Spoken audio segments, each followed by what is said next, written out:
libur ya Pak ya? Hari Sabtu ya?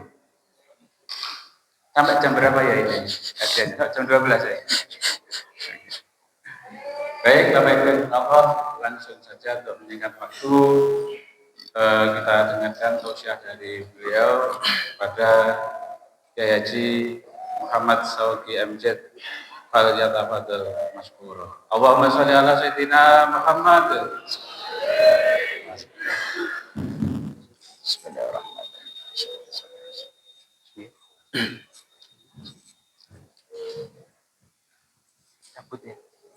Assalamualaikum warahmatullahi wabarakatuh.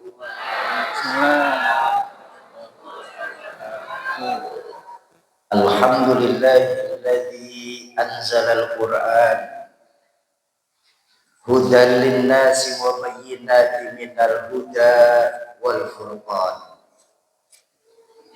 Wassalatu wassalamu ala asyrafil anam Sayyidina wa maulana Muhammadin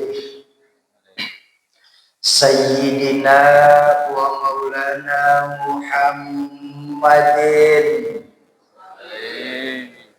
wa ala alihi wa ashabihil kiram amma ba'du. Qala Allah ta'ala fil Qur'anil Karim wa huwa asdaqul qailin. A'udzu billahi minasy syaithanir rajim. Bismillahirrahmanirrahim. In uridu illal islaha mastata'tu wa ma taufiqi illa billah alaihi tawakkaltu wa ilaihi unib. Wa qala Rasulullah sallallahu alaihi wasallam afdalu ibadati ummati qiraatul Qur'an. Shadaqallahul azim wa shadaqa rasuluhul karim. Hadratul mukarramun, para alim ulama, para asatiz dan ustazat, para hujjaj, segenap pengurus-pengurus masjid dan mushola yang hadir di Masjid Baitul Hamid, wabil khusus untuk Ketua Takmir Masjid Baitul Hamid Al-Mukarram Ustadz Fatur Rahman. Semoga Allah panjangkan usia guru-guru kita, Allah tetapkan iman dan Islamnya dalam rangka menjaga semangat agama khususnya di Pakis tercinta kita ini. Amin ya Rabbal. Para tokoh-tokoh masyarakat, tokoh-tokoh kepemudaan, aparatur pemerintah, baik yang hadir maupun yang diwakili, segenap kepala lingkungan yang hadir di sekitar Masjid Baitul Hamid, jamaah tahlilan bapak-bapak dan ibu-ibu, jamaah tadarus keliling RW 15, jamaah mushola Wendit Barat, tim perjalanan safari dakwah dari Yayasan Badan Wakaf Al-Quran Kota Malang, Ustadz Mufrodi, Ustadz Teguh, Bang Anas, Bang Billy dan kawan-kawan, bapak-bapak dan ibu-ibu, jamaah ma'asyiral muslimin dan muslimat, para calon penghuni surganya Allah yang dicintai Allah subhanahu wa ta'ala. Alhamdulillah, malam hari ini kita duduk dan berkumpul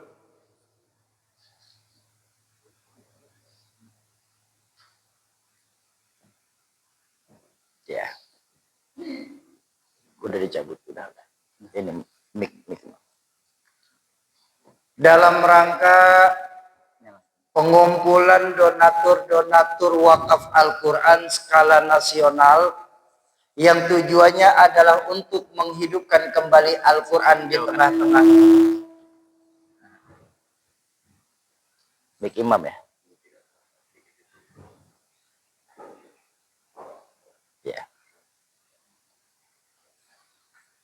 Untuk menghidupkan kembali Al-Quran di tengah-tengah masyarakat Islam di Indonesia ini. Banyak yang bertanya kepada kami ketika kami melakukan safar seperti ini, Syauki, ada apa Pak? Kok kalian mau-mauan sih masuk dari satu desa pindah ke desa lain? hadir dari satu musola pindah ke masjid, silaturahmi dari satu provinsi ke provinsi lain. Kalian tinggalkan keluarga, kalian tinggalkan kampung halaman, datang ke tempat yang benar-benar terbaru bagi kalian. Apa alasan kalian melakukan perjalanan seperti ini? Apakah untuk jalan-jalan saja? Saya bilang tidak, Pak. Jalan-jalan itu cuma sebatas bonus yang Allah berikan kepada kami. Betul atau betul? Tapi tujuan utama kami ini adalah untuk menghidupkan Al-Quran di tengah-tengah masyarakatnya. Yang sangat kita rasakan bahwa memang belakangan ini kita dengan Al-Quran ini sudah mulai menjauh. Banyak dari kita umat Islam sudah tidak lagi menjadikan Al-Quran sebagai pedoman dalam kehidupan kita sehari-hari. Ya, banyak dari kita di kota Malang ini yang hanya menjadikan Al-Quran tidak lebih sebatas hiasan rumah belakang. Dan kalau minta maaf, kalau nyuwun ngapura. Berapa banyak dari kita di Wendit Barat ini yang hanya menjadikan Al-Quran tidak lebih sebatas mahar pernikahan saja. Coba lihat saudara-saudara saya di sini kalau lagi akad nikah gagah sekali nggih, Pak.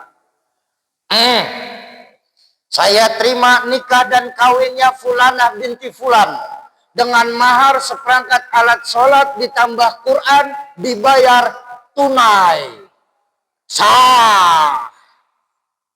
Begitu lepas akad nikah, Al-Qurannya dengan dalih penghormatan ditaruh di tempat yang paling tinggi. Untuk diambil pun susah lagi. Kapan kira-kira Quran bisa turun ke tengah-tengah masyarakat Islam? Biasanya menjelang Ramadan. Ada apa tidak yang seperti itu di sini? Yang mana?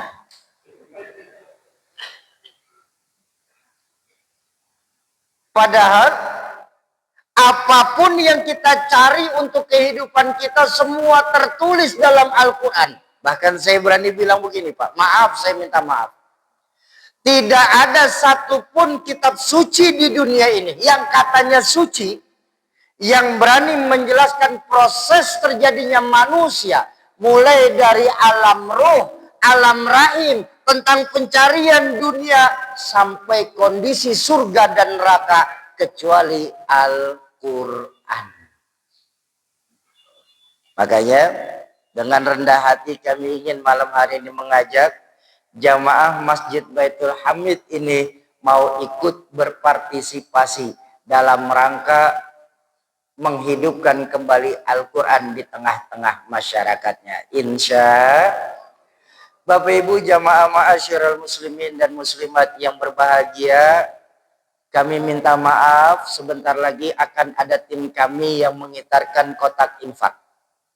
Tapi jujur, saya lebih baik jujur di hadapan Bapak Ibu malam hari ini. Tidak apa-apalah kami ini ntar dibilang bagaimana, daripada nanti Allah yang akan bertanya kepada kami soal infak ini di yaumil mahsyar nanti. Saya lebih takut itu. Tujuan infak ini bukan untuk Al-Quran. Tapi tujuan infak ini adalah mutlak untuk membantu meringankan safari dakwah kami selama kami hadir di Jawa Timur ini, Pak. Karena memang alhamdulillah perjalanan kami di Jawa Timur selama 10 hari pemberangkatan dari Jakarta kemarin sampai nanti tanggal 11, alhamdulillah tidak atas sponsor dari perusahaan manapun, juga tidak atas bantuan dari pejabat manapun.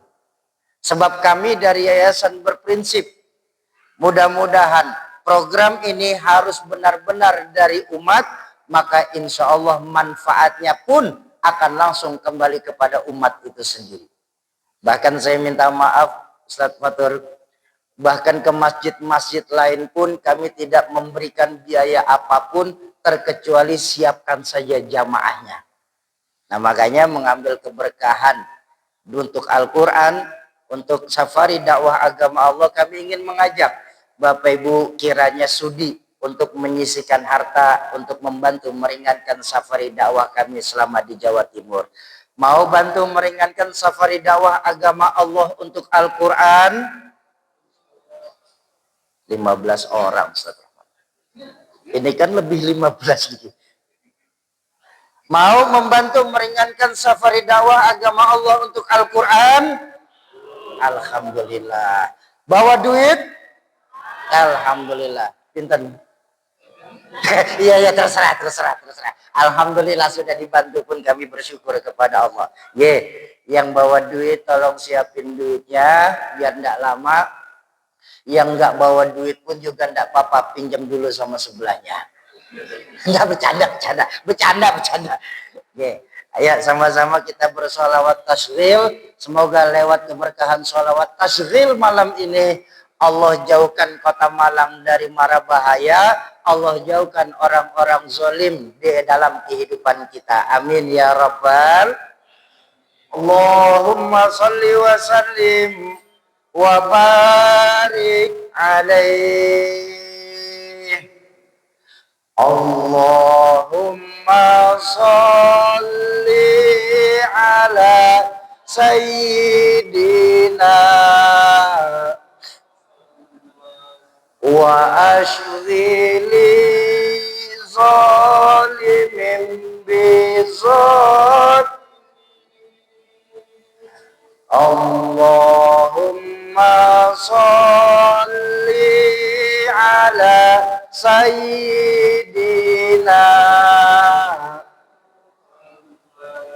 wa ashghili zalimin bizat wa akhrijna min bainihim salimin wa ala alihi wa sahbihi sallallahu rabbuna ala nuril mubin Ahmad al-Mustafa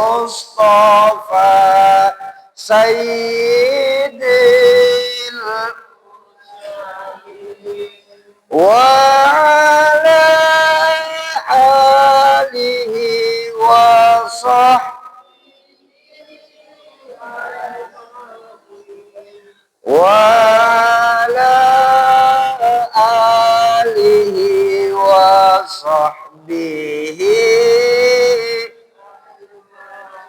Allahumma salli wa sallim wa barik alaih.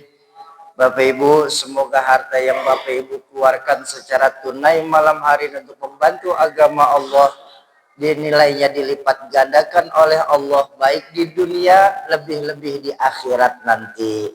Amin ya rabbal. Bapak Ibu jamaah ma'asyiral muslimin dan muslimat yang berbahagia, satu hari kurang lebih 12 tahun yang lalu guru saya Al-Mukarram Ki Haji Syarif Rahmat pernah membuat satu penelitian tentang Al-Quran.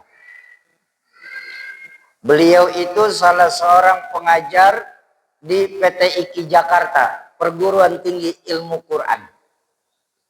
Lewat santri-santri beliau yang sudah banyak itu di seluruh Indonesia, beliau bikin semacam penelitian Pak tentang Al-Quran.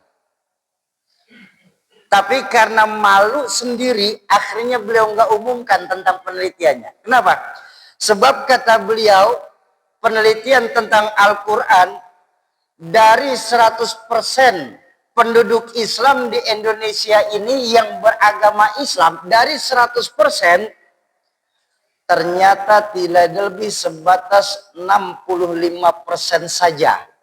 Dari 100% penduduk Indonesia, hanya 65% saja penduduk Indonesia yang bisa membaca Al-Quran. Artinya apa? Masih lebih dari 30% saudara-saudara kita di pelosok Indonesia ini masih mengalami baik tidak memiliki mushaf Al-Quran ataupun mengalami buta huruf hijaiyah. Dan ini adalah tanggung jawab kita sebagai muslim di Indonesia. Karena baginda Nabi mengajarkan al-muslim akhul muslim. Bahwa muslim satu dengan muslim lain adalah bersaudara. Konteks persaudaraan dalam Islam tidak cukup diikat dengan darah dan suku. Tapi lebih di atas itu semua, konteks persaudaraan dalam Islam diikat dengan akidah. Artinya apa? Dari manapun kita berasal, dimanapun saat ini kita sedang berada, selama akidahnya sama, itulah saudara kita. Ya Bongge. Kalau dulu tahun 1980-an, Presiden kedua Indonesia, almarhum Bapak Haji Muhammad Soeharto, pernah mencanangkan memberantas buta huruf aksara. Saya bingung kenapa sampai tahun 2025 ini tidak ada satupun pemimpin-pemimpin Indonesia yang berani mencanangkan di negara yang mayoritas beragama Islam ini, tidak berani mencanangkan buta huruf hijaiyah. Padahal ini tanggung jawab kita, Pak. 30% dari 100% penduduk Islam, bukan yang sedikit, Pak. Anggap penduduk Islam di Indonesia saat ini sudah menyentuh angka 200 juta jiwa. 30%-nya saja 60 juta umat Islam di Indonesia. Baik mereka tidak memiliki mushaf Al-Quran ataupun mereka mengalami buta huruf hijaiyah. Dan ini tanggung jawab kita bersama sebagai muslim untuk membantu saudara-saudara kita muslim di pedalaman-pedalaman Indonesia. Apa selesai? Belum. Dari 65% yang hanya sebatas mampu membaca Al-Quran ini, angkanya mengecil lagi, Pak. Hingga tidak lebih dari 40% saja. Dari 65% turun menjadi 40% dari 100% penduduk Indonesia. Penduduk Indonesia yang beragama Islam ini mampu membaca Al-Quran secara tartil. Memang arti tartil itu apa, Syauki? Memang secara bahasa tartil itu perlahan-lahan. Tapi dalam ilmu Quran, tartil itu artinya tepat tajwid, fasih, makhrajul huruf. Hanya 40% saja, Pak. Bayangkan. Syauki, kan yang terpenting kita bisa baca Al-Quran, Syauki. Kenapa sih mesti tartil-tartil? Oh tidak, Pak.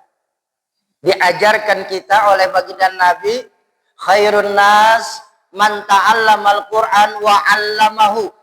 Sebaik-baiknya Quran, sebaik-baiknya manusia yang terus belajar Al-Quran dan mengajarkan Al-Quran itu sendiri. Jadi setelah kita mampu membaca Al-Quran, tingkatkan Al-Quran kita itu menjadi bacaan yang tartil. Kok begitu, Syauki? Karena perintah membaca Al-Quran. Kenapa alasannya harus membaca Al-Quran? Ada dua. Pertama, perintah membaca Al-Quran secara tartil bukan dari Ustadz Fatur Rahman. Bukan dari Ustadz Zahruddin. Bukan dari guru-guru Quran kita yang hadir di Masjid Baitul Hamid ini. Tapi perintah membaca Al-Quran itu langsung turun dari Allah dalam Al-Quran. Ketika Allah memerintahkan, warattilil Qur'ana tartila. Baca Al-Quran itu secara tartil. Baik tajwid maupun makhorijul hurufnya. Itu alasan yang pertama. Langsung dari Allah perintah ini. Yang kedua, dari sisi bahasa. Seperti yang kita paham Bapak Ibu, bahwa 95% bahasa yang tertulis dalam Al-Quran merupakan bahasa Arab. Dia begitu. Nah, ini bahayanya bahasa Arab. Bahasa Arab itu beda dengan bahasa-bahasa negara lain. Bahasa Arab itu salah pengucapan bisa mengakibatkan salah pengartian. Contoh, dari bahasa Arab saja, saya nggak bicara Al-Quran dulu. Dari bahasa Arab aja. Bu, Ibu, nama kulo yang diberikan oleh orang tua kulo itu adalah syauqi.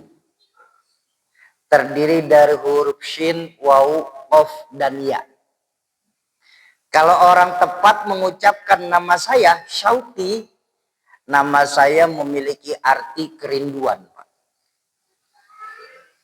Tapi tadi guru saya Ustadz Teguh memanggil saya dengan sebutan Sauqi, bener qaf tapi depannya sin, sudah beda arti. Apa? Pasar. Tuh, jauh, Pak.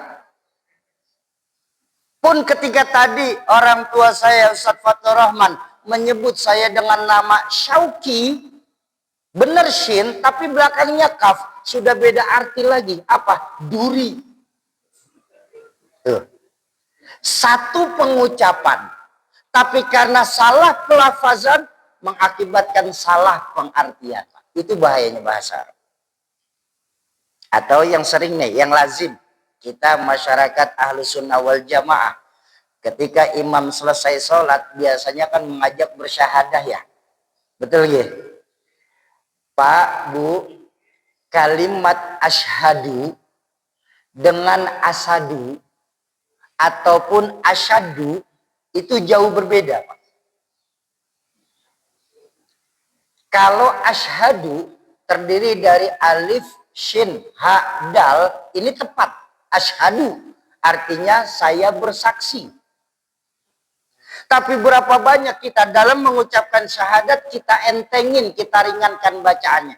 Asadu. Ketika dibacanya asadu artinya singa. Pun ketika membacanya asyadu benar shin tapi tidak ada huruf ha di tengahnya, maka jadinya lebih berat. Tuh. Ini bahayanya, Pak. Atau kalau dalam Al-Qur'an ini yang banyak kita temukan, kalimat di surah Al-Ikhlas antara kul dibacanya kul itu jauh berbeda, Pak.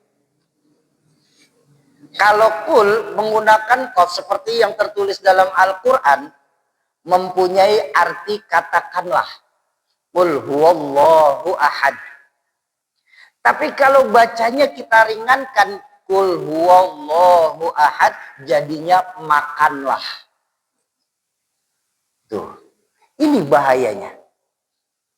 Memang bisa seperti itu Syauqi, banyak yang seperti itu. Nah, saya pengen cerita. Boleh kalau cerita, Bu? Alhamdulillah, Pak. Perjalanan kulo bersama Badan Wakaf Al-Quran masuk ke pelosok-pelosok Indonesia. Mulai dari ujung Aceh sampai ke Merauke. Kulo temukan ngapunten nggih, banyak sekali imam-imam sholat salah dalam membaca surah Al-Fatihah. Dan ini vital. Kenapa? Karena surah Al-Fatihah dalam sholat itu hukumnya rukun. Ketika rukun maka tidak boleh ada kesalahan di dalamnya. Paling tidak. Kenapa? Kalau ada kesalahan di dalamnya, maka gugurlah seluruh sholat jamaah saat itu. Ini bahaya jadi imam. Paling tidak ada 3 kesalahan yang sering dilakukan oleh imam-imam yang ada di Indonesia ini selama kami melakukan perjalanan Al-Quran. Pertama, ketika bertemu di kalimat iyyaka na'budu wa iyyaka nasta'in. Masih ada imam yang dalam membaca ayat ini iya-nya tidak bertasdid. Dihamas saja, dilepaskan saja. Iyyaka na'budu wa iyyaka nasta'in. Ada yang seperti itu. Atau ada juga dibacanya diwakafkan, diwasolkan di tengah-tengah kalimat. Iyyaka na'budu wa iyyaka nasta'in. Ada yang membacanya seperti itu. Ya mungkin karena kebodohan saya, mungkin dan kehati-hatian beliau, kenapa diwasolkan, khawatir menjadi kalimat kana.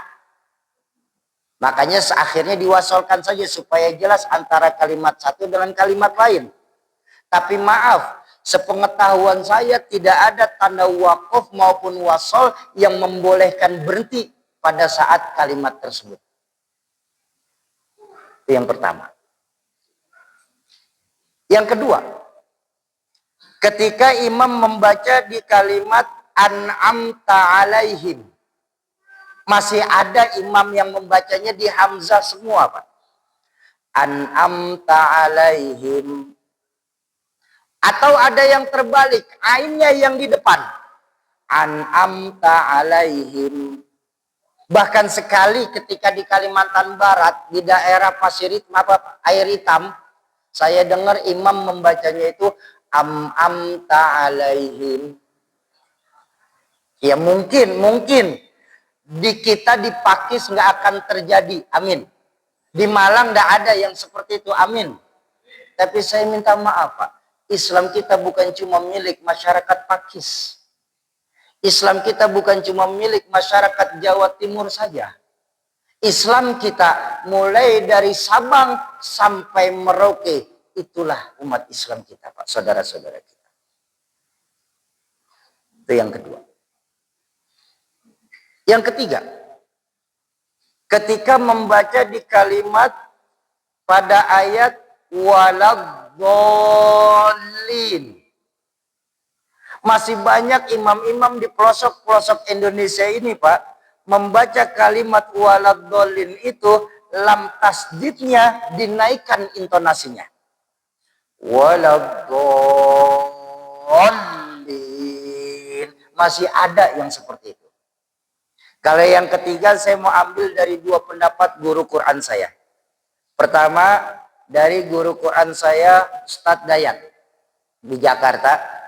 Beliau mengajarkan bahwa menaikkan intonasi dalam kalimat waladhdallin ini sudah menggugurkan bacaan sholat itu sendiri.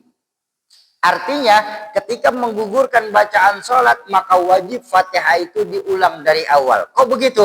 Karena Fatihah adalah rukun sholat. Itu pertama. Yang kedua, dari maha guru kami Hadratus Syekh Mu'alim Syafi'i Hazami di Jakarta. Kenapa saya bilang beliau maha guru? Karena beliau juga salah satu dari guru orang tua saya. Jadi alhamdulillah kami anak dan orang tua mengaji kepada satu guru secara langsung. Nah, Rahmatul Abrar Hadratus Syekh Mu'alim Syafi'i Hazami mengajarkan, dinukil pendapat beliau dari kitab Riyadul Badi'ah di dalam bab sholat disebutkan menaikkan intonasi lam tasdid dalam kalimat waladhdallin itu sudah menggugurkan sholat itu sendiri. Bayangkan ketika imam salah dalam membaca Fatihah, satu masjid gugur sholat berjamaahnya. Ini bahayanya, Pak. Kalau surah-surah lain setelah Fatihah dimafhumkan. Dimafhumkan itu bukan berarti langsung batal, Pak. Kenapa? Karena surah setelah Fatihah hukumnya sunnah. Jadi sunnah hukumnya surah Fatihah ini. Umpama saya main ke Masjid Baitul Hamid. Begitu sholat isya masuk, saya ditunjuk sama Ustadz Fatur Rahman langsung jadi imam. Karena kaget, saya gugup melihat jamaah yang luar biasa. Ketika habis Fatihah, saya baca surah Al-Kafirun. Tapi di pertengahan surah, saya muter-muter nggak ketemu ujung. Wala ana abidum ma'abatum, wala antum abiduna ma'abud, wala ana abidum ma'abatum. Muter nggak ketemu ujung. Kebetulan, ini contoh saja nih, kebetulan satu soft di belakang imam nggak ada yang mau ngingetin. Kan biasanya kalau imam itulah tugasnya satu soft di belakang imam. Ketika imam salah dalam membaca Quran, maka belakangnya wajib ngingetin. Nah ini kebetulan nggak ada yang ngingetin. Saya tahu saya nggak ketemu ujungnya, maka saya langsung mengambil itikat, langsung sujud, langsung ruku, maka sah sholat kita, Pak. Sah.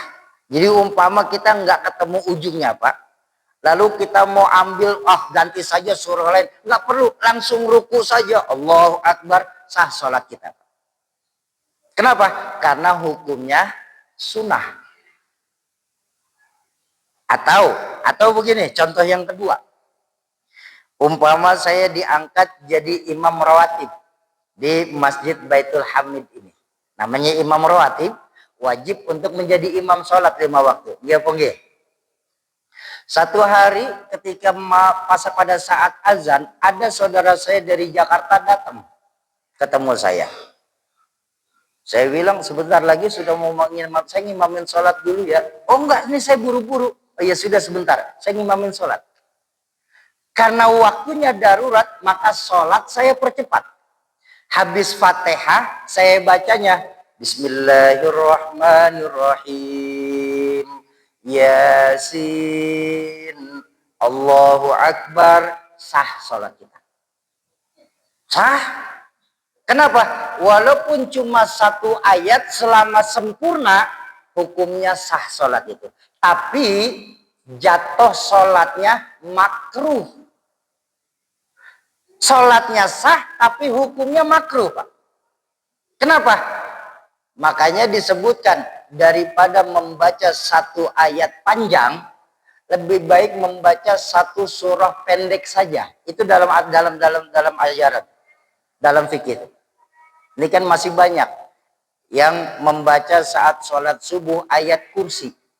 Benar memang surah ayatnya panjang, tapi hukumnya makruh, Pak. Yang namanya hukum makruh kan lebih baik ditinggalkan, Pak. Makanya nggak bisa sembarangan, Pak, untuk ditunjuk jadi imam.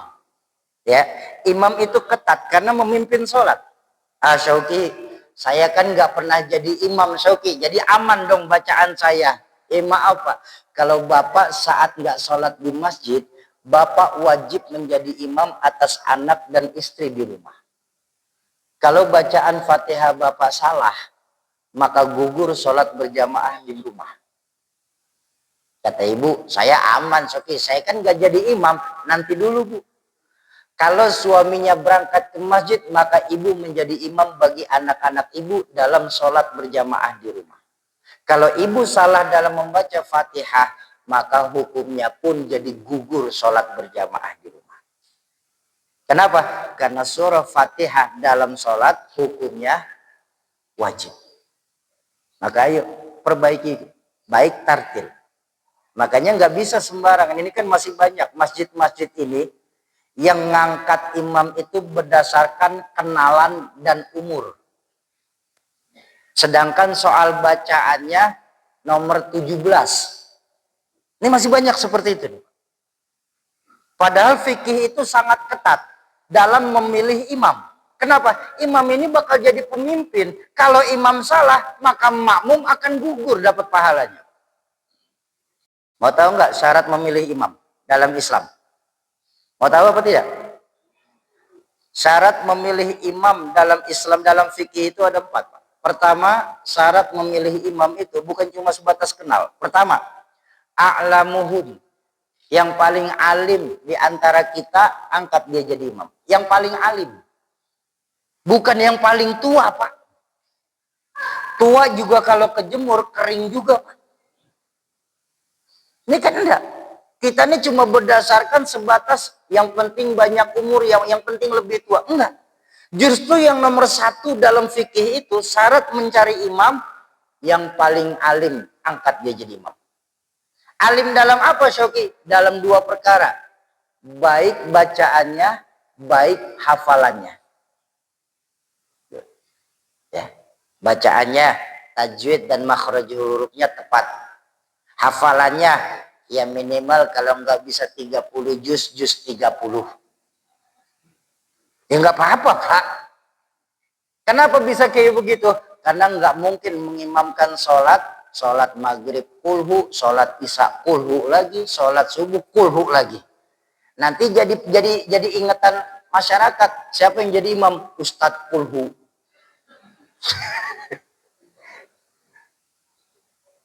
Makanya kalau tidak bisa 30 juz, minimal juz 30 jadi imam. Baik hafalan maupun bacaan. Syauki, yang alim di tempat kita ada 2 orang, Syauki. Yang mana yang harus saya pilih jadi imam? Kalau memang ada 2 orang alim di antara kita, maka ambil syarat yang kedua dalam fikih. Apa? Afsahuhum. Yang paling fasih lidahnya, angkat dia jadi imam. Kenapa? Karena baginda Nabi mengajarkan tidak sah seorang makmum yang fasih berimam kepada imam yang tidak fasih. Imam tidak fasih, makmum fasih. Makmum tersebut wajib munfarid. Memisahkan bacaan, nggak perlu harus mengulang sholat, Pak. Nggak perlu. Cukup memisahkan bacaan saja. Imam fasih, makmum fasih, bagus.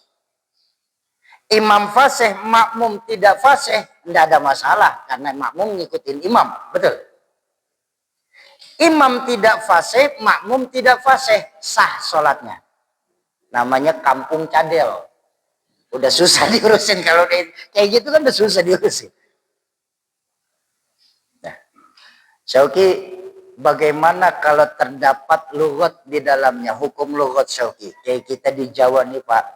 Ada beberapa orang tua ya yang tidak bisa mengucapkan huruf-huruf hamas, huruf-huruf yang lemas. Kayak H dibacanya K. Alhamdulillahi Rabbil Alamin. Tapi kalau memang lingkungan sekitar tidak ada lagi yang fasih, maka angkat jadi imam. Kenapa? Ketika bertemu dalam lughat, dalam bahasa asli, maka diperbolehkan dalam Islam. Contoh, Allamah Habib Umar bin Hafiz itu memang tidak bisa menyebut huruf qaf. Para habaib itu tidak bisa menyebut huruf qaf, menyebutnya huruf go. Beliau kalau ihdinas siratal mustaqim, beliau membacanya ihdinas siratal mustaqim. Tapi sah. Kenapa? Ya memang masyarakat setempatnya ya begitu. Sama. Al-Fatihah, alhamdulillah. Sah saja sholat. Islam itu mudah. Jangan dipersulit, tapi juga jangan digampang-gampangin. Selama masih ada yang fasohah, maka utamakan yang fasohah jadi imam lebih dahulu. Itu yang kedua. Syauki, ini 2 orang ini alimnya sama. Fasihnya pun sama, Syauki. Yang mana yang harus saya pilih, Syauki? Kalau begitu yang ketiga. Apa? Man aktsarusinan sinan. Yang lebih tua umurnya, angkat dia jadi imam. Yang lebih tua. Nah, ini baru usia baru diperhitungkan, tapi yang ketiga bukan yang pertama, Pak. Kenapa? Karena biasanya pengalaman itu kan nggak ada sekolahannya ya, Pak ya. Betul apa betul? Jadi imam itu bukan cuma alim, bukan cuma fasih, tapi dia harus bijaksana, Pak. Makanya yang ketiga, kalau ada 2 orang, alimnya sama, fasihnya sama, cari yang umurnya rada banyakan. Kenapa? Karena lebih bijak. Kok begitu, Syauki? Karena dalam hadis baginda Nabi mengingatkan, idza amma ahadukumun nasa falyukhaffif. Kalau kita diangkat jadi imam sholat di antara kaum kita, maka ringankan sholat kita. Ini loh kebijaksanaan, Pak. Enggak mentang-mentang imam menghafal Al-Quran 30 juz, rapi Fatihah, sholat isya, Al-Baqarah yang dibaca. Ya namanya makmum kan nggak bisa ngapa-ngapain, ikut aja, Pak. Cuma hatinya ngancam nih. Cukup sekali saya sholat di Baitul Hamid. Kenapa? Karena kemampuan makmum itu kekuatan beda-beda. Ada makmum yang sudah tua renta, yang berdiri saja sudah gemeter. Ada makmum yang habis sholat janjian sama orang mau terima duit. Ada makmum yang kalau kelamaan sujud palanya pusing. Nah, disinilah kebijaksanaan seorang imam. Mereka harus tahu, makanya sunnahnya baginda Nabi ketika memimpin sholat, lihat ke belakang. Lihat itu bukan cuma sebatas lihat, tapi lihat apakah ada anak kecil, ada anak bayi, ada orang tua, bisa dipantesin bacaan sholatnya. Tuh. Jadi bijaksana, imam itu bijaksana. Oke, ini dua orang ini bacaannya sama, alimnya sama, umurnya pun sama. Yang mana yang harus saya pilih, Syauki? Kalau memang ada dua orang di tempat kita ini, alimnya sama, fasihnya sama, umurnya juga sama, maka ambil yang keempat terakhir dalam fikih. Apa? Man awwaluma hijratan. Yang lebih tua, yang lebih dulu pindah ke kampung itu, angkat dia jadi imam. Yang lebih dulu artinya masyarakat sekitar. Nah, jadi umpama Pak, umpama ada dua orang. Ini maaf saya ngomong agak panjang ini. Ada dua orang. Ya, alim sama, fasih sama, umur sama. Satu hafal 30 juz, satu hafal juz 30. Tapi yang juz 30 ini orang Wendi Barat ini sendiri. Maka lebih dahulukan orang Wendi Barat daripada yang hafal juz 30 itu, 30 juz itu, Pak. Kalau dalam mazhab Imam Syafi'i disebut sebagai ahlul qaryah, masyarakat setempat, angkat dia jadi imam. Supaya apa? Supaya tidak merubah tatanan ibadah masyarakat setempat.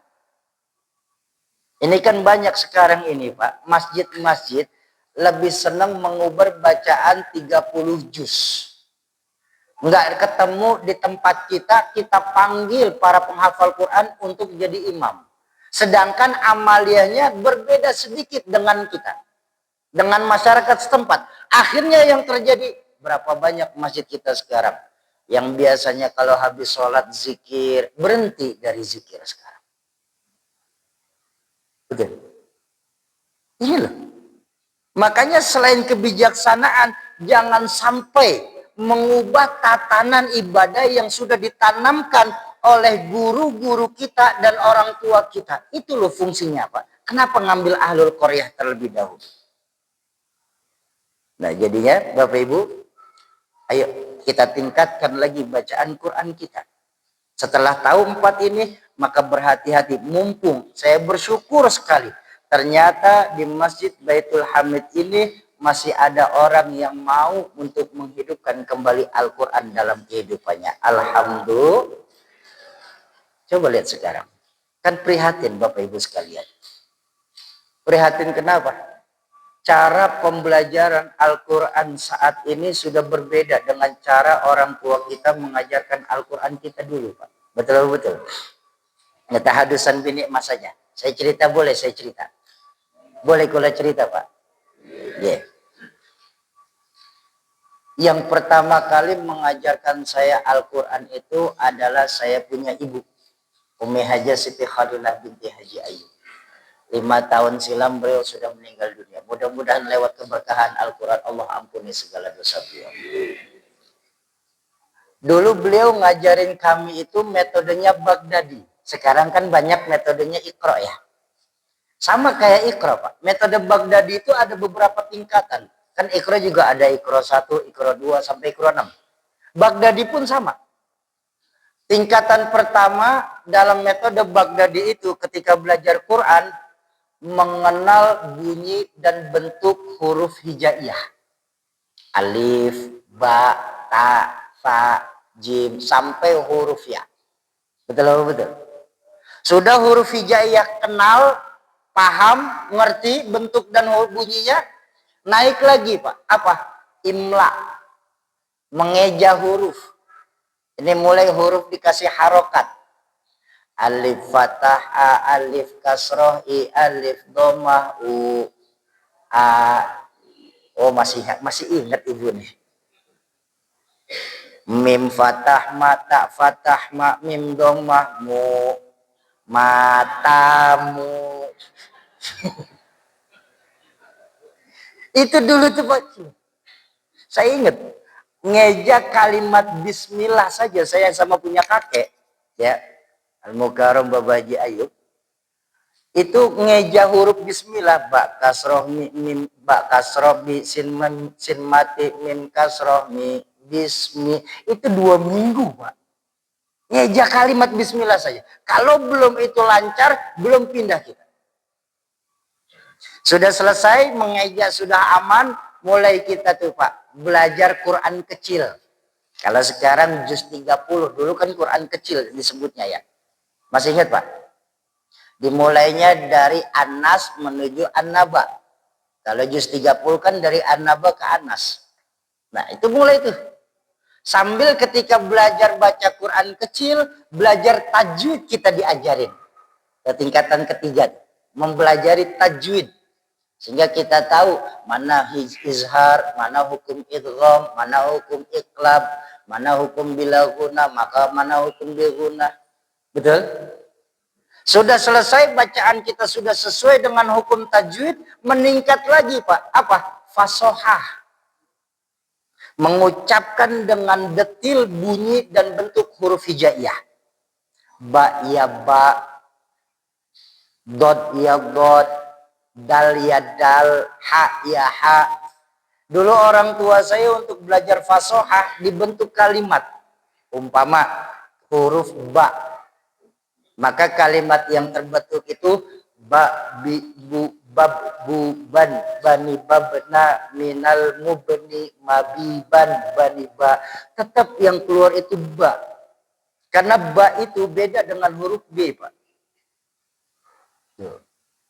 Ketika keluar huruf qaf ketemu dengan huruf qaf, maka kalimat yang terbentuk juga o li u bak ku on oni qaf na minal mukni maqi qon ghani qani qa, tetap qaf yang keluar.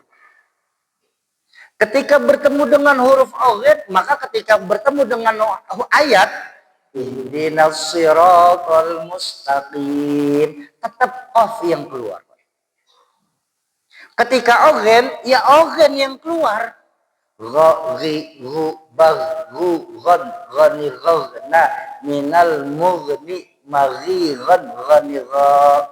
Ihdinas, iyyaka na'budu wa ihdinas siratal mustaqim. Tetap huruf go. Ghairil maghdubi alaihim. Tetap go yang keluar. Begitu tingkatannya. Sudah selesai, kita sudah pindah ke Quran besar, bacaan kita sudah bagus dengan ilmu tajwid yang hebat, tingkatin lagi Pak. Yang selanjutnya apa? Belajar tahsin. Tahsin ini untuk menghaluskan bacaan Pak. Jadi mau cepat, mau lambat, fasohah dan tajwid nggak lepas Pak. Bismillahirrahmanirrahim. Idza waqa'atil waqi'atu laysa liwaqa'atiha kadhibatun khafidatur rafi'atun idza rujjatil ardu rajja. Itu yang cepatnya. Kalau kita lagi terburu-buru, tapi tajwid sama makharijul huruf tetap dapat. Kalau yang lambat, idza waqa'atil waqi'ah laysa liwaqa'atiha kadhibah khafidatur rafi'ah idza rujjatil ardu rajja, tetap dapat tajwidnya. Nah, setelah itu kalau masih senang dengan ilmu Quran, tingkatkan lagi menjadi qiraatus sab'ah, lagu-lagu dalam Al-Qur'an. Dulu saya kecil tuh, dan saya yakin Bapak Ibu semua mengalami itu. Betul. Sekarang anak kita belajar Quran metodenya Iqra. Betul? Saya minta maaf kepada kalau ada yang mengajar Iqra di sini, saya minta maaf. Saya tidak bilang metode Iqra itu jelek. Bagus sekali metode Iqra itu. Karena yang menciptakan Kiai Quran dari Jawa Tengah. Beliau menciptakan metode Iqra itu tujuannya untuk mempercepat dan memperlancar kembali membaca Al-Quran.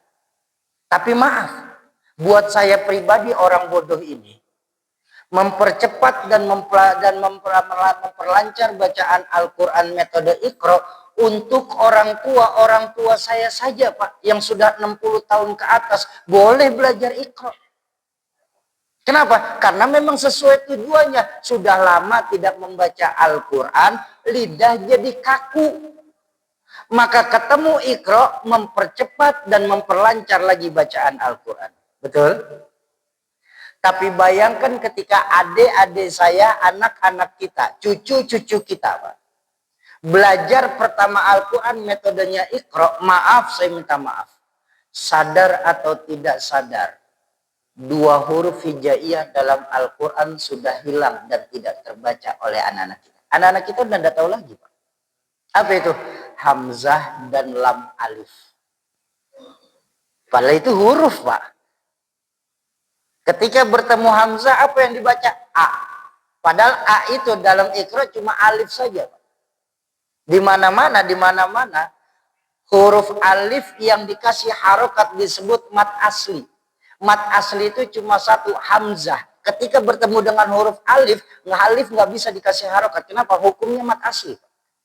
Ketika huruf dikasih harokat, maka jatuhnya Hamzah.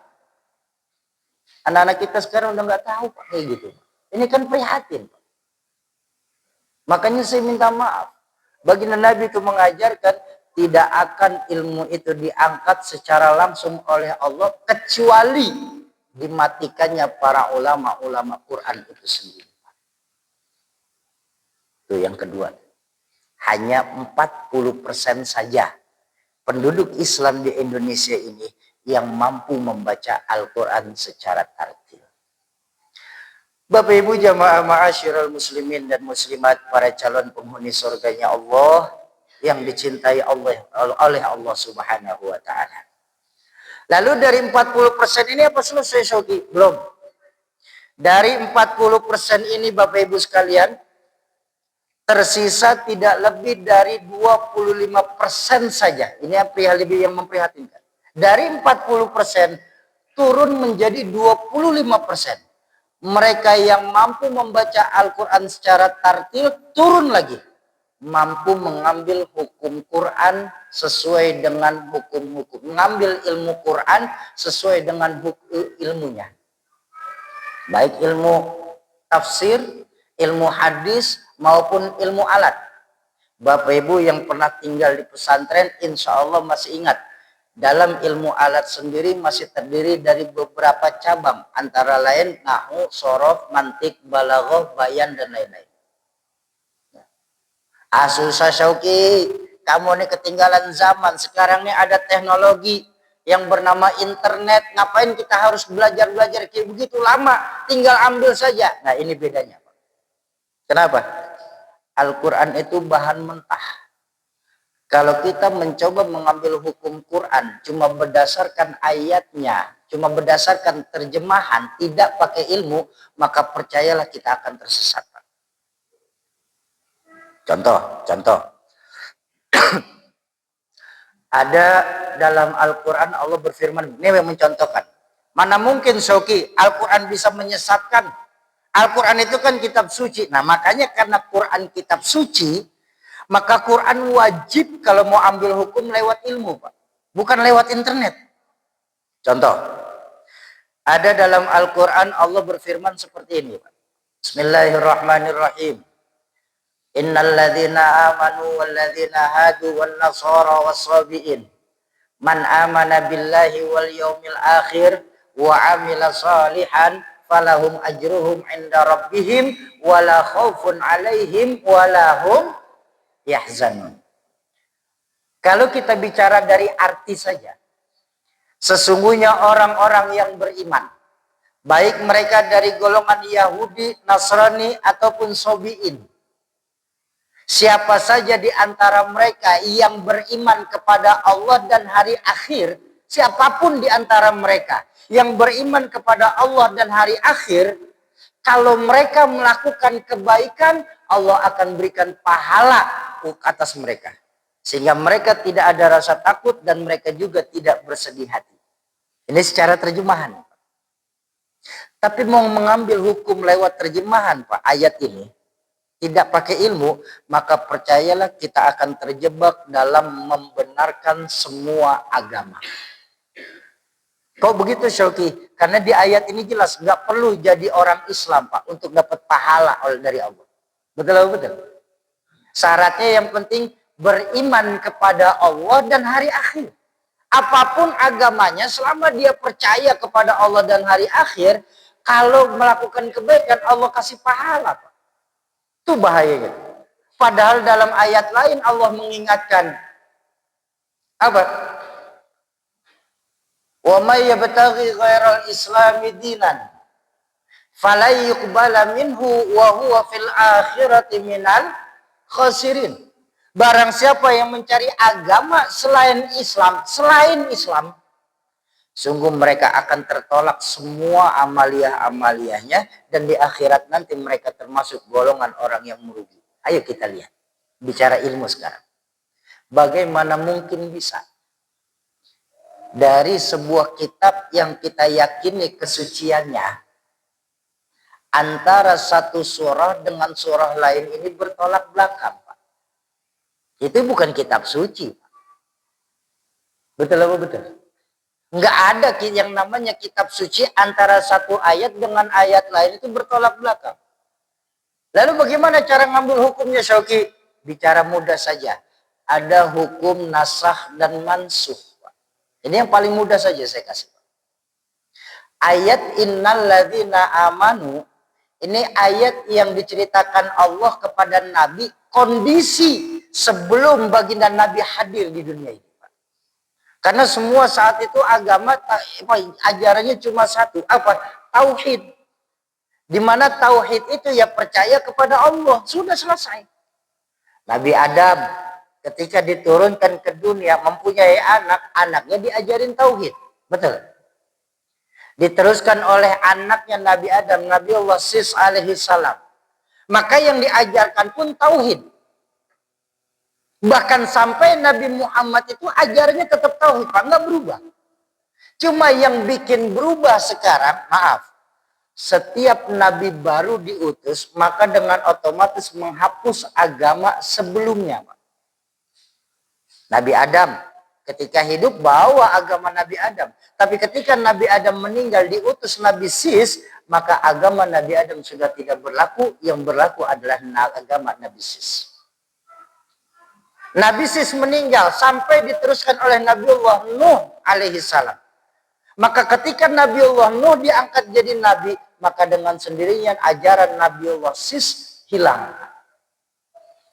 Diteruskan kepada Nabi Daud. Ketika Nabi Daud meninggal, ajarannya ada. Sampai ketika diutus Nabiullah Ibrahim. Dengan sendirinya, ajaran Nabiullah Ibrahim menghapus ajaran agama-agama sebelumnya. Nabi Ibrahim meninggal dunia digantikan oleh Nabi Isa. Tapi sayang, sebelum Nasrani ini sempurna oleh Allah, Nabi Isa diangkat. Betul? Sehingga ada masa kekosongan dalam sejarah antara Nabi Isa dengan baginda Rasulullah Shallallahu Alaihi Wasallam. Maka yang diajarkan oleh baginda Rasul sebelum diangkat jadi nabi adalah ajaran Nabiullah Ibrahim alaihi salam. Bukan ajarannya Nabi Isa, Pak. Ajarannya Nabiullah Ibrahim alaihi salam.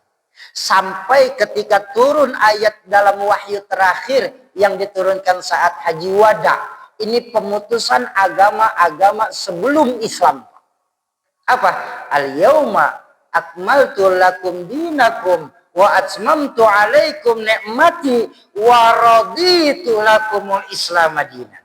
Nah, ini loh ayat yang memutuskan agama-agama sebelumnya. Sehingga ditegaskan dalam Al-Quran di surah lain. Inna dina indallahil. Tuh cara ngambil hukum begitu, Pak. Bukan cuma hukum yang kita potong-potong cuma ngambil dari terjemahan. Bakal salah kita, Pak. Idza su'ila faftau bi ghairi ilmin, kata baginda Nabi, dolu fadallu. Kalau kita dimintakan fatwa, tapi kita memberikan fatwa tidak atas dasar ilmu, maka percayalah kita akan sesat dan menyesatkan. Ini berhati-hati, ini sekarang banyak nih, Pak. Yang orang senang sekali mengeluarkan fatwa ilmu, nggak pakai dasar ilmu, nggak fatwa agama, nggak pakai dasar ilmu, Pak. Makanya kata guru saya Al-Mukarram Kiai Haji Syarif Rahmat, hanya 25% saja, Pak, penduduk Islam di Indonesia ini, seluruh Indonesia, yang mampu mengambil hukum Quran berdasarkan ilmu-ilmunya. Kok bisa kayak begitu sih, Syauki? Begini Pak, Bu, setiap nabi itu yang diutus Allah memiliki mukjizat yang sesuai dengan zamannya. Betul atau betul? Betul atau betul? Nabi Musa diberikan mukjizat tongkat berubah jadi ular. Kenapa? Karena zaman yang dihadapi Nabi Musa adalah sihir. Maka untuk membuktikan bahwa Nabi Musa itu utusan Allah, maka mukjizat yang diberikan tongkat Nabi Musa menjadi ular, berubah jadi ular yang mampu memakan dukun-dukunnya Fir'aun saat itu. Dan harus menang, nggak boleh kalah. Masa Nabi kalah? Allah nggak terima Nabi kalah. Nabi Isa alaihi salam, mukjizat yang diberikan oleh Allah itu adalah mampu menyembuhkan penyakit belang. Kenapa? Karena ketika Nabi Isa diutus oleh Allah, saat itu sedang terjadi wabah. Makanya mukjizat yang terbesar yang diberikan Allah kepada Nabi Isa mampu menghidupkan orang yang sudah meninggal dunia. Kenapa? Sesuai zamannya. Pun baginda Nabi, Pak. Ketika baginda Nabi diutus, terutama di Jazirah Arab, saat itu orang Arab itu lagi senang dengan kalimat-kalimat sastra, syair. Makanya untuk membuktikan bahwa Nabi Muhammad itu utusan Allah, maka mukjizat terbesar dari baginda Nabi adalah Al-Qur'anun. Bahkan sejarah pun mencatat, Pak, bahwa Al-Quran merupakan bahasa tingkat tinggi dari sastra yang tidak pernah ada di dunia. Oh, Syauqi, Quran itu kan ciptaan Muhammad, Syauqi. Kan bisa saja, Syauqi. Oh, kalau memang masih ada jamaah Baitul Hamid yang berpikir seperti itu, turun tantangan dalam Al-Quran. Dan tantangan ini dari 15 abad yang lalu. Kalau memang kalian berpikir bahwa Al-Quran itu ciptaan Muhammad, sebagai manusia apa yang Muhammad ciptakan kalian pun bisa melakukan. Betul atau betul? Apa tantangan Quran? Silahkan kalian buat satu ayat saja yang menyerupai Al-Quran. Itu sudah ditantang, Pak, hampir 15 abad. Apa tidak ada yang menjawab, Syauqi? Banyak, apalagi zaman Quraisy, Pak. Kafir Quraisy. Ada seorang sastrawan di Arab itu yang pernah ngaku jadi nabi yang akhirnya dibunuh oleh sahabat, Musailamah Al-Kadzab. Itu pernah, Pak, bikin satu syair, karena memang Musailamah ini seorang penyair ulung, Pak. Bikin satu syair yang tujuannya untuk menandingi Al-Quran. Judulnya pun dibuat sama. Judulnya itu syairnya Al-Fil. Ada nggak Al-Quran surah Al-Fil? Ada. Tapi isinya jauh panggang daripada api, Pak. Nih, surah Al-Fil, apa? Syair Al-Fil karya Musailamah Al-Kadzab. Al-Fil. Ma huwal fil? Wa ma adraka mal fil? Wa huwa qurtubun tawil. Tuh syairnya tuh, Pak. Kalau bicara syair ini sudah masuk syair karena berirama, belakangnya sama, betul apa betul? Tapi isinya al-fil. Apa al-fil? Gajah. Ma huwal fil? Apakah gajah itu? Wa ma adraka mal fil? Apakah panjenengan pernah melihat seperti apa bentuknya gajah? Wa huwa qurtubun tawil. Gajah memiliki belalai yang sangat panjang. Ini mah bukan kitab suci. Berbeda dengan Al-Fil dalam Al-Quran. Al-Fil Al-Quran menceritakan bagaimana kurang ajarnya pasukan Abraha hendak menghancurkan Ka'bah saat itu. Turun pertolongan Allah lewat burung ababil. Makanya benar, kami yang menurunkan dan kami juga yang akan menjaga kesucian Al-Quran itu sendiri. Bahkan maaf, saya berani berkata, seandainya pun Di Palestina Al-Quran di bumi ratakan, dihilangkan keberadaan Al-Quran dari Palestina oleh Israel, laknatullah alaihim, maka dalam tempo 1 jam Al-Quran sudah akan ada lagi di sana dan gak akan pernah berubah. Dari baginda Nabi masih ada sampai saat ini. Begitulah Al-Quran. Itu loh mukjizatnya Allah. Makanya karena mukjizat nggak bisa diambil berdasarkan terjemahan dalam hukum Al-Quran. Harus ada ilmu-ilmunya.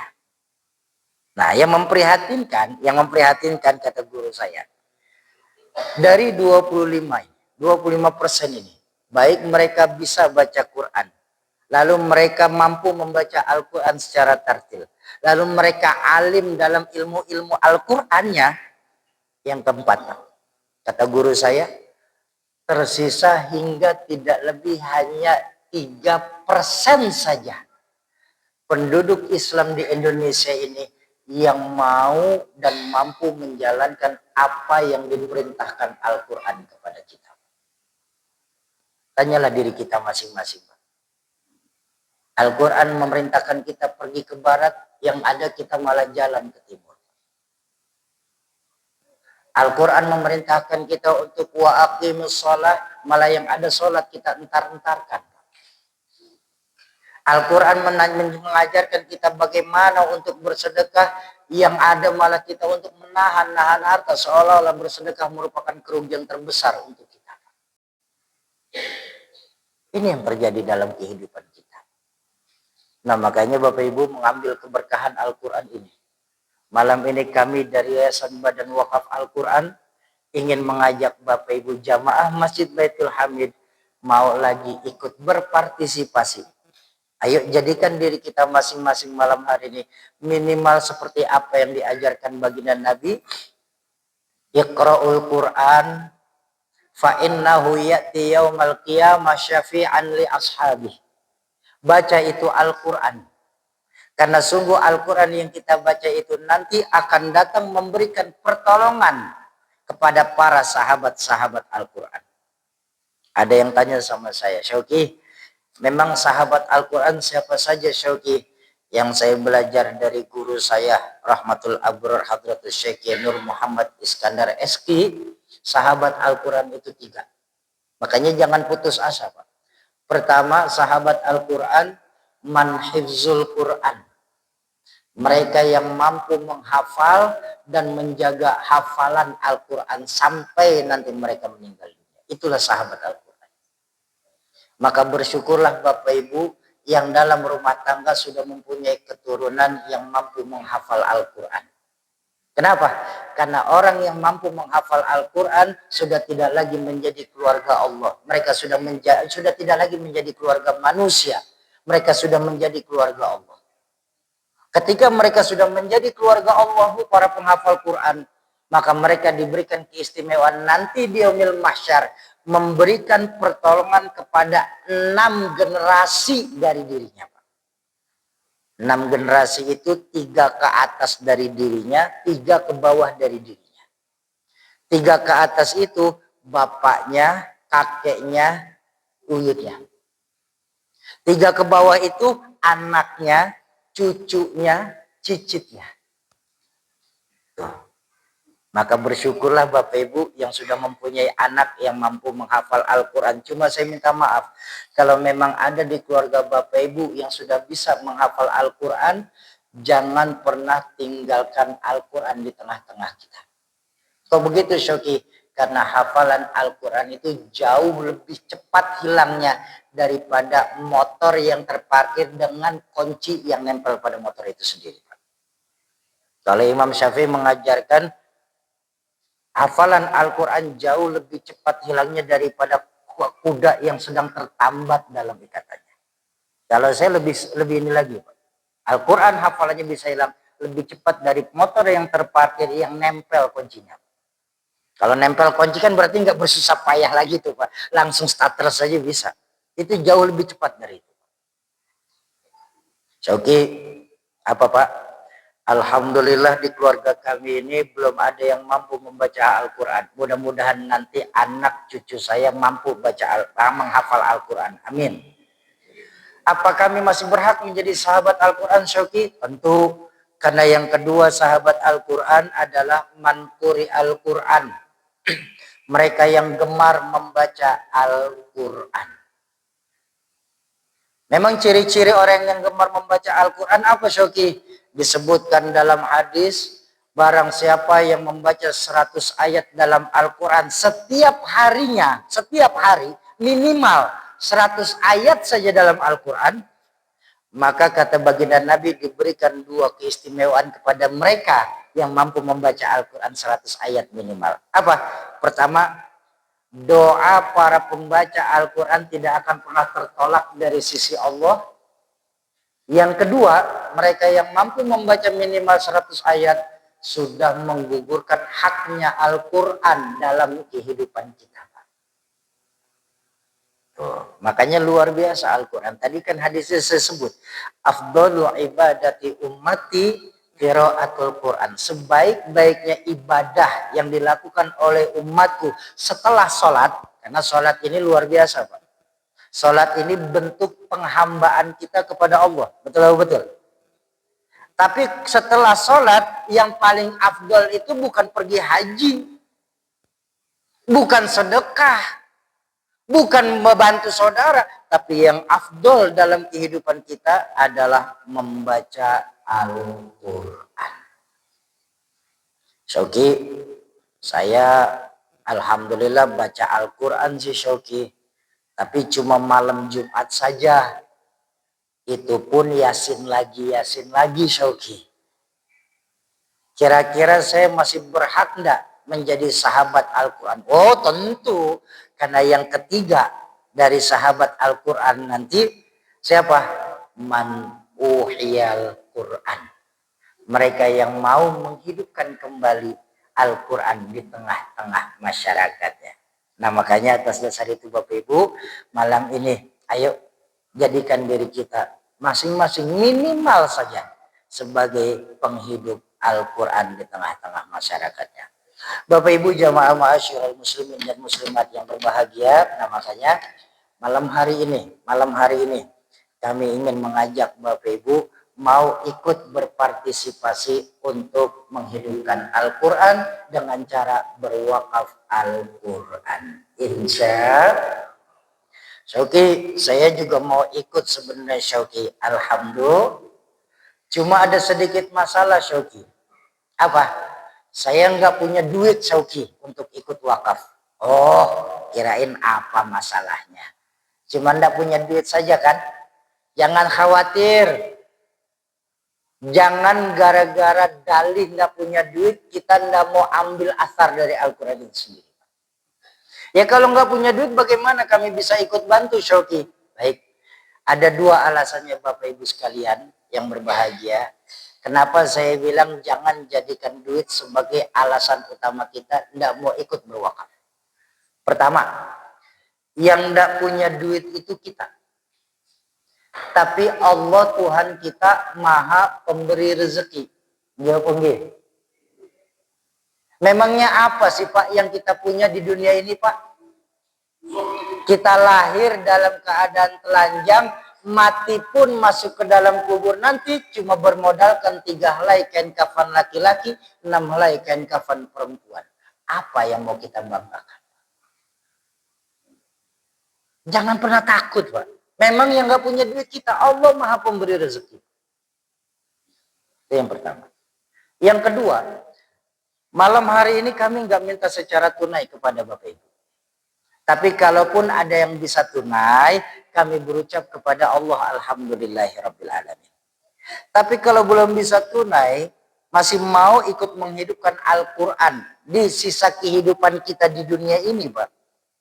Malam hari ini kami cuma mengajak Bapak Ibu mau untuk ikut berniat saja terlebih dahulu. Berniat saja dulu. Ya. Kalau kami ikut berniat, kami tunaikannya kapan Syauki? Kapanpun ketika Allah sudah kasih kita keluasan rezeki. Boleh besok, boleh lusa, boleh pekan depan, Boleh bulan Aba kapanpun saja. Atau bahkan Soki, saya pengen ikutan tapi bayarnya dicicil. Boleh apa tidak? Oh sangat boleh Pak, silahkan. Nanti tinggal ngomongin, Soki saya mau ikutan tapi atas nama keluarga besar. Keluarga besar saya belum tahu. Tapi ini program paling bagus dunia akhirat. Maka saya mau ajak keluarga saya. Boleh apa tidak? Cakep. Ambil banyak atas nama keluarga mungkin kan lebih meringankan daripada banyak sendiri, Pak. Karena kita diajarkan dalam agama wa ta'awanu 'alal birri wat taqwa. Bertolong menolong kita dalam kebaikan dan dalam takwa kepada Allah. Oh, begitu ya Syuki. Iya. Ayo malam hari ini kita ambil pahala dari justru malam ini kami ingin mengajak Bapak Ibu buktikan apa yang diajarkan baginda Nabi dalam hadis. Nabi mengajarkan innamal a'malu binniyat wa innamal likulli imri'in manawa. Segala sesuatu berasal dari niat dan Allah pasti akan membalas apa yang sudah kita niatkan itu sendiri. Ayo Bapak Ibu dengan kerendahan hati. Banyak saudara-saudara kita di pelosok-pelosok Indonesia ini yang masih membutuhkan uluran tangan buat kita untuk bisa mereka belajar Al-Quran itu kembali. Ayo, jadikan diri kita masing-masing seperti apa yang diajarkan oleh Al-Quran. Al-Quran Allah mengajarkan intan surullaha yang surukum. Kalau kita tolong agama Allah, maka Allah pun pasti akan menolong kita. Dan ketika Allah yang sudah menolong kita, Pak, percayalah, Pak, jangankan di Wendit Barat ini, Pak, sampai di yaumil hisab, di yaumil mahsyar nanti, kita tetap memerlukan pertolongan Allah Subhanahu wa ta'ala. Ayo Bapak Ibu sekalian, jamaah Masjid Baitul Hamid, jadikan diri kita masing-masing ini sebagai sahabat-sahabat Al-Quran. Bagaimana prosesnya nanti abang saya Ustadz Teguh yang menyampaikan. Saya izin istirahat sebentar, istirahat saja. Tolong jangan bubar dulu, karena insya Allah pengajian kita akan sampai jam 11 kurang 5 menit.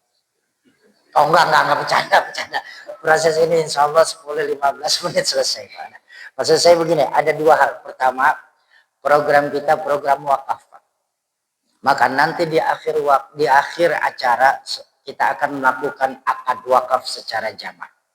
Yang kedua, jangan biasakan kita tinggal satu majelis itu sebelum ditutup sama doa.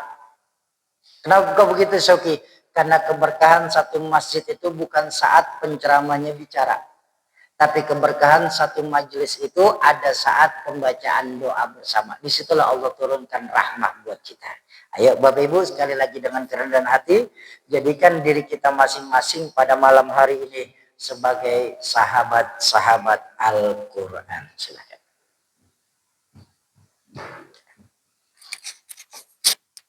Alhamdulillah, Muhammad Sawi yang telah kasih kepada kita semua. Bapak Ibu yang berada sebagaimana yang sudah siap untuk menghidupkan